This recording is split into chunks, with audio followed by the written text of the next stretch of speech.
Dans l'océan Pacifique, les vents alizés balayent habituellement la région d'est en ouest. Les eaux chaudes de surface s'accumulent à l'ouest, avec pour effet des précipitations importantes en Indonésie. À l'est, les eaux froides remontent des profondeurs et créent au large des côtes du Pérou des conditions favorables à la pêche. Lors d'un phénomène El Niño, la puissance des alizés faiblit. Il arrive même que leur direction s'inverse. Les eaux chaudes se déplacent le long de l'équateur.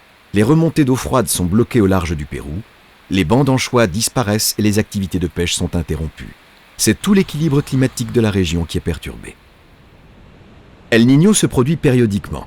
Les satellites Topex Poséidon puis Jason ont pu observer et permettre d'étudier le phénomène de 1997, ceux de plus faible amplitude de 2002, 2007, puis enfin celui de 2015 est d'une intensité comparable à celui de 1997.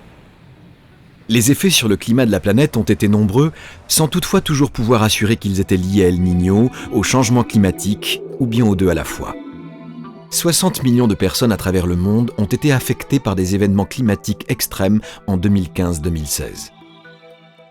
La partie centrale et orientale de l'océan Pacifique est devenue chaude et humide.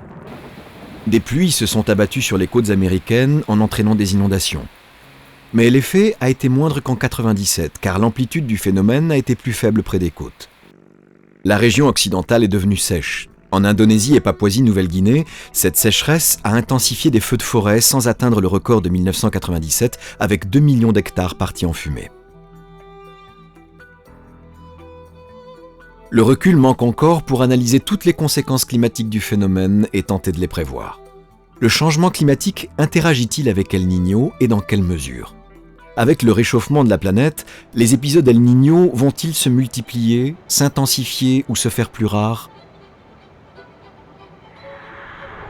Dans cette longue quête pour observer, comprendre et prévoir El Niño et ses interactions avec le climat, l'océanographie opérationnelle et les satellites d'altimétrie sont indispensables.